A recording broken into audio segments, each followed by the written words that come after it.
Hello YouTube and welcome back to another video. Today I'll be doing the January fire alarm system test, so let's go ahead and get started. So this month I have 2903 light plates up. You can see we have these classic looking devices. This is a really requested system. A lot of people seem to want this, so I decided to put them up.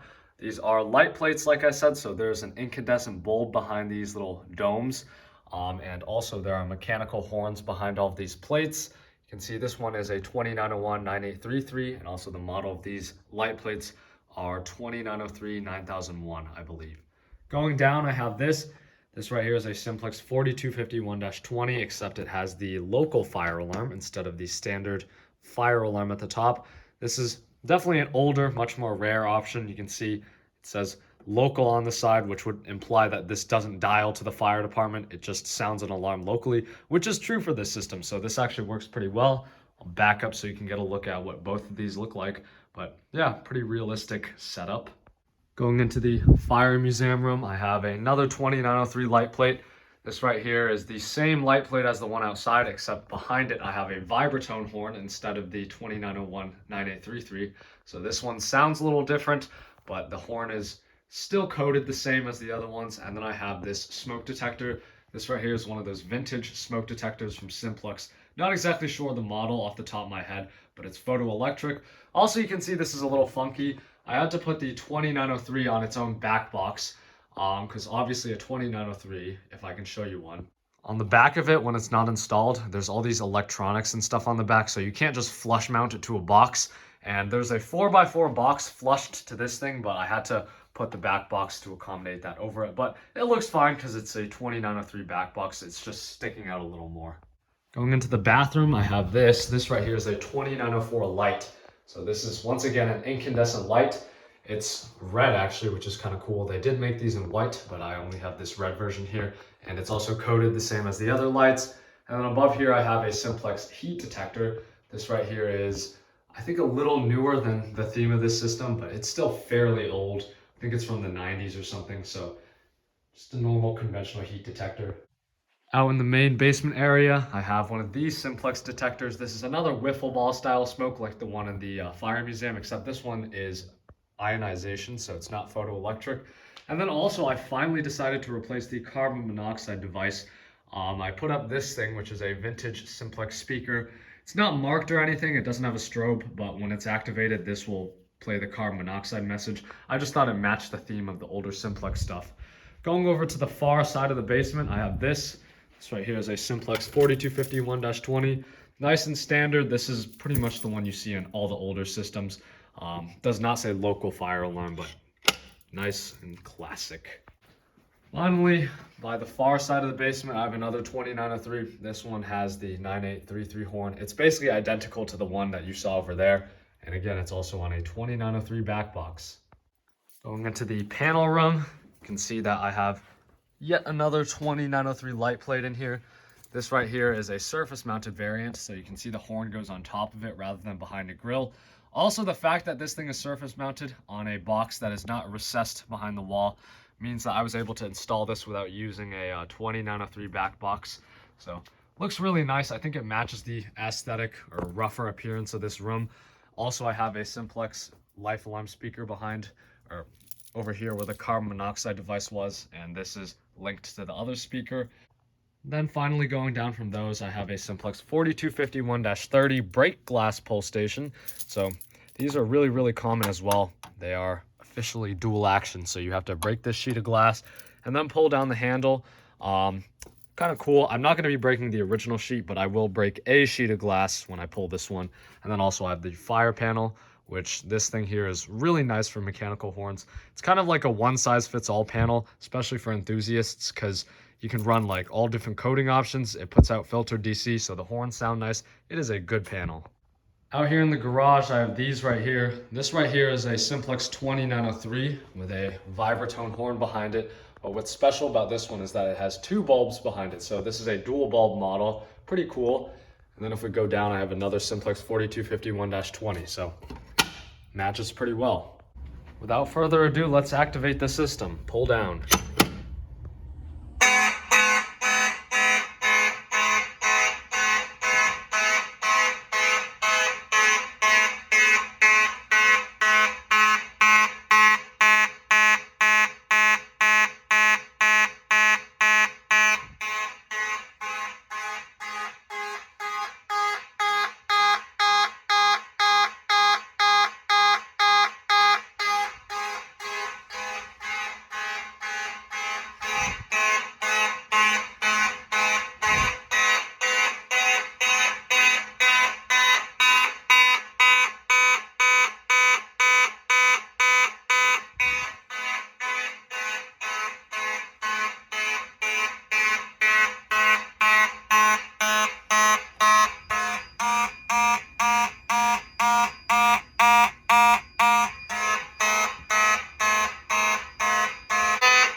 bulbs continue blinking because they're on audible silence.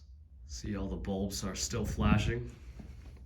That we have strobe sync.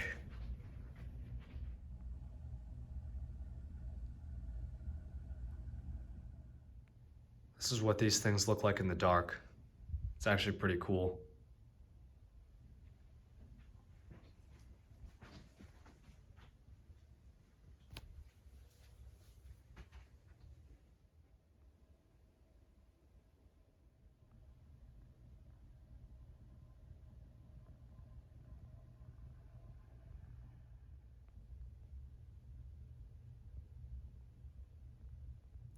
Reset this station right here.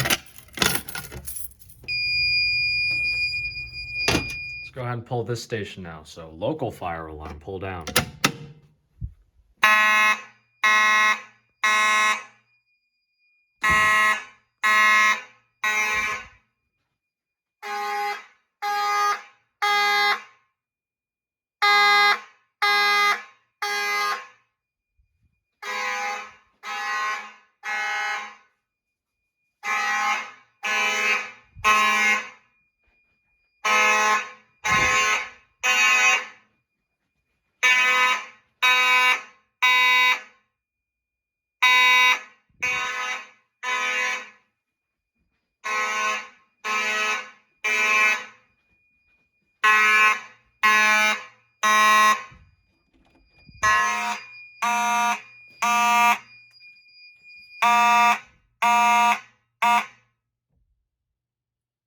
Put the door back on the magnet and then reset this pull station. Again, the door closes automatically on fire alarm. That magnet will release the door and it springs shut. Go ahead and activate this smoke detector right here. So I think you put the magnet somewhere like right here or like here, I don't know.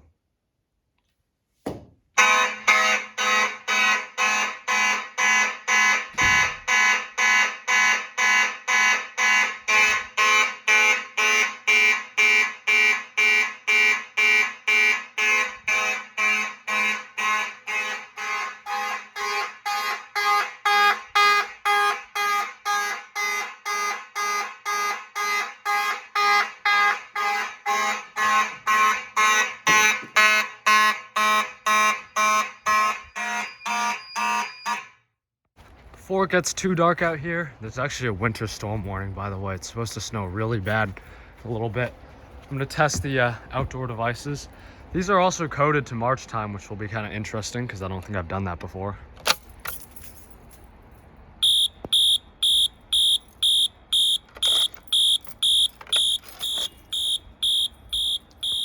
I actually see they flash in March time too.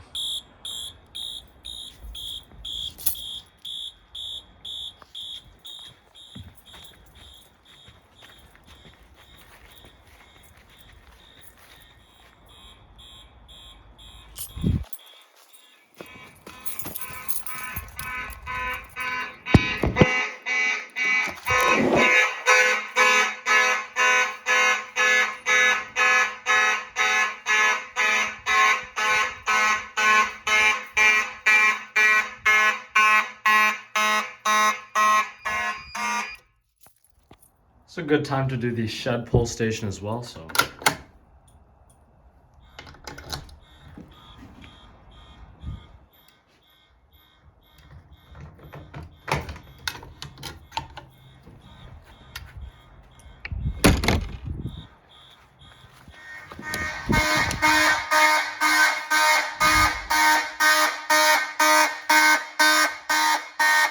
Since we're out here, we should just pull this pull station.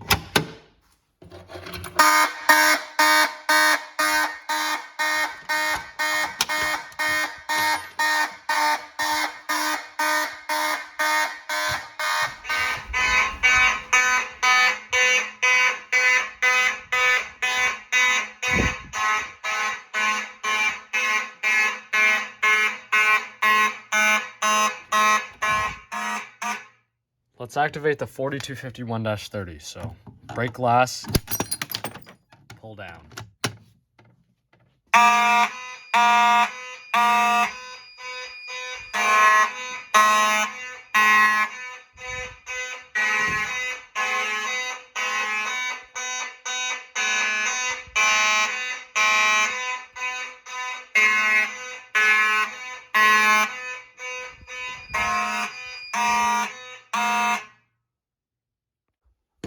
now that I have glass all over my floor and I'm deaf, this alarm has been activated. You can see that this sheet, once it's broken, this front cover here pops out. That's by design. A lot of people think that it's broken when it does that. This little button here is held by the glass usually when it's in there, and I'll show you the inside. When the glass is there and this button is being pushed, then these clips dig and hold the glass in place, or no, it holds the frame in place. And then once this thing breaks, the button moves forward, and then this thing releases the frame like that. But to get it to latch shut again, because right now it's not going to close, you just have to put the piece of glass back in. So this is the original break glass that I was not planning to break today, because it's a little less common to see these with this version. And there you go. I'm gonna magnet test this detector. Hopefully it works. This one has a bit of a temperamental magnet test because it really takes a long time to go off, or it just doesn't go off at all. Come on. Okay, there we go.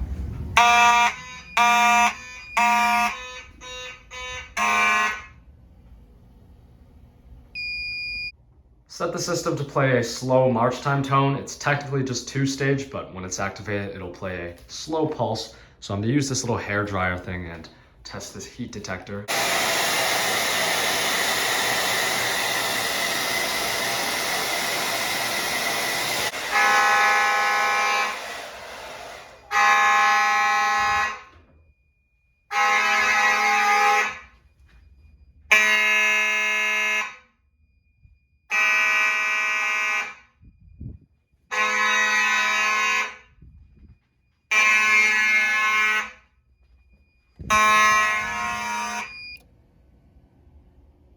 There we go. Real quick, I'm gonna do this Simplex photoelectric detector.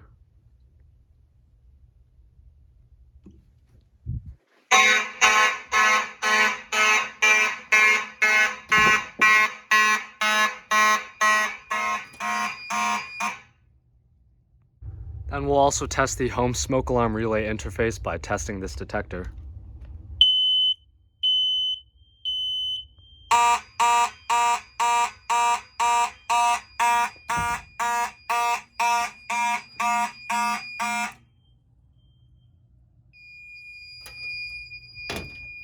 Let's actually do the carbon monoxide system real quick. This will play a message through the speakers when activated.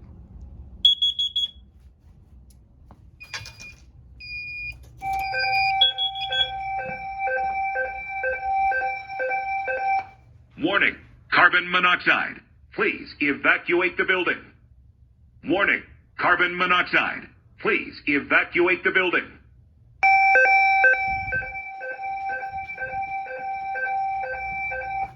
Warning.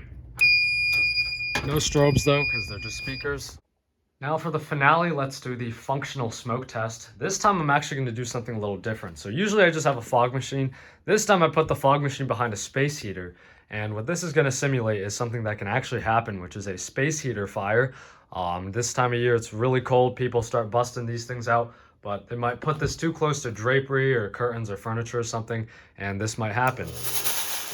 Oh crap, house fire. So let's see if this detector will pick it up quick enough.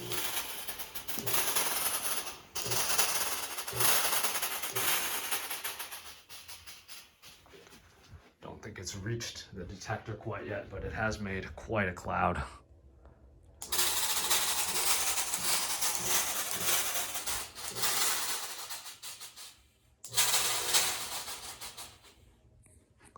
Go up.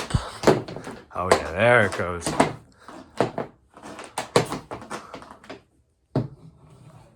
Okay, there it goes.